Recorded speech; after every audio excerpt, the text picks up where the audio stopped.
మామ మీ తెలుగు అబ్బాయి వచ్చేసాడు. ఈరోజు అయితే మనం చార్మినార్ దగ్గరికి వెళ్తున్నాం. తెలుసు మనందరికీ చార్మినార్ హైదరాబాద్ ప్రసిద్ధి అని. అయితే మనం ప్రజెంట్ పిస్తా హౌస్ దగ్గర అయితే ఉన్నాము. సికింద్రాబాద్ నుంచి చార్మినార్కి 12 కిలోమీటర్లు. చార్మినార్కి రీచ్ అయ్యే సమయం 34 నిమిషాలు. అది ట్రాఫిక్ లేకపోతే ట్రాఫిక్ ఉంటే గంటన్నర పైనే. ఇది కూడా ఈ ట్రాఫిక్ చూసారు కదా, నార్మల్ టైంలో ఎలా అయితే ఉండదు. ఇది రంజాన్ టైంలో వెళ్ళాను నేను. నాకైతే ఏడుపు వచ్చేసింది. ఆ మనసులో అనుకున్నాను, ఎందుకు వచ్చానరా దేవుడా అనుకున్నాను. మేము ఇంటికాడ నుంచి 9 గంటలు బయలుదేరితే మేము చార్మినార్కి వెళ్ళేసరికి 11:30, 12 అయిపోయింది. అంటే ఆలోచించుకోండి మీరే ఎంత క్రౌడ్ ఉందో. నైట్ టైం ట్రావెలింగ్ ఇష్టపడే వాళ్ళు, ఎస్పెషల్లీ ఎవరైతే చార్మినార్ చూడడానికి రావాల్సిన అనుకునే వాళ్ళు 1-10 సార్లు ఆలోచించుకొని రండి. నార్మల్ టైంలో అయితే పర్లేదు, రంజాన్ టైంలో అయితే అస్సలు రాకండి. చాలా క్రౌడ్ ఉందండి. చాలా నేనైతే మాటలతో చెప్పలేను. అక్కడ షాపులు ఇంకా లైట్లతో కలకలాడిపోతుంది. దుకాణం దగ్గరికి వచ్చేసరికి ఇతను పాట అయితే పాడతాడు అనుకున్నాను. కాకపోతే ఆ జ్యువెలరీస్ని జబర్దస్త్గా అమ్ముతున్నాడు. జ్యువెలరీస్ని ఇక్కడ ఒక్కొక్క దుకాణం చూస్తే మామూలుగా లేదు, లైటింగ్తో కలకలాడిపోతున్నాయి. ఇదండి రంజాన్ టైంలో ఈ ప్లేస్ ఎలా ఉంటుంది.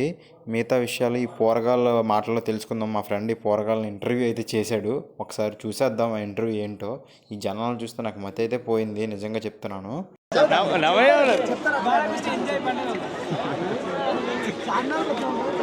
వీళ్ళు చార్మినార్కి వచ్చారు, కానీ ఏదన్నా విషయం చాలా అందంగా ఉన్నాడు. ఇంకా ఇంకా ఇంకా హైదరాబాద్. ఓకే బ్రో, దేనికి ఫేమస్ చెప్పు. చార్మినార్ దేనికి ఫేమస్ చెప్పు. ఆ ఒక్కటి మాత్రం తెలియదు నాకు బ్రో. అవునా, ఓకే రైట్. ఇక్కడ టీ నిమ్రా దగ్గర టీ స్పెషల్ అంటారు, మీరు ఎప్పుడైనా టేస్ట్ చేశారు బ్రో? సీరియస్గా పక్కనే ఉంది. ఇప్పుడే ఫస్ట్ వచ్చినాం మనం, టేస్ట్ చేయడానికి వచ్చినాం ఇప్పుడు. అంటే మీది ఎక్కడ బ్రో? ఇక్కడే మనది, మన ఊరు మహబూబ్ నగర్. మనోడు క్వశ్చన్ అడిగాడగానే గాలి అయితే తీసేశాడు. మహబూబ్ నగర్ నుంచి చార్మినార్ చూడడానికి హైదరాబాద్ దాకా వచ్చారు.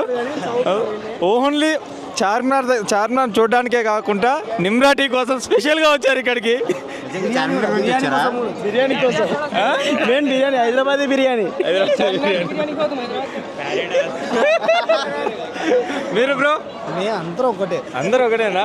ఒకటే లాజిక్ తో వచ్చాం మామూలు. ఒకటే బిర్యానీ అందరు తినరుగా? సపరేట్ ఎవరి పైసలు వాళ్ళవే.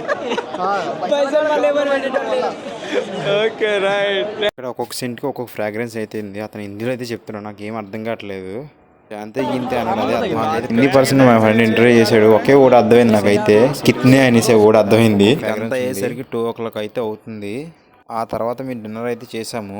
చిల్లీ చికెన్ అనుకున్నారు, అది శనగపిండితో చికెన్ వేసి చేశారు. అస్సలు బాగలేదు. విత్ ఆనియన్స్ రోటీ అనుకున్నాను, ఇది మైదా పిండితో చేస్తారంట. ఈ చిల్లీ చికెన్ అంట, ఈ మైదా పిండితో రోటీ, chicken gravy. Hyderabad mysterious places కోసం నా ఫుడ్ ముచ్చట్లతో మా జర్నీ అయితే ముగిసింది. మరిన్ని హైదరాబాద్ సబ్జెక్ట్ కోసం తెలుసుకోవాలనుకున్న వాళ్ళు ఈ విశ్వయాత్ర పేజ్ని అయితే ఫాలో చేయండి అండ్ సబ్స్క్రైబ్ చేయండి. ఈ వీడియో నచ్చినట్టయితే మీ ఫ్రెండ్స్కి షేర్ చేయండి. మరి కొత్త కంటెంట్తో కలుద్దాం. బాయ్.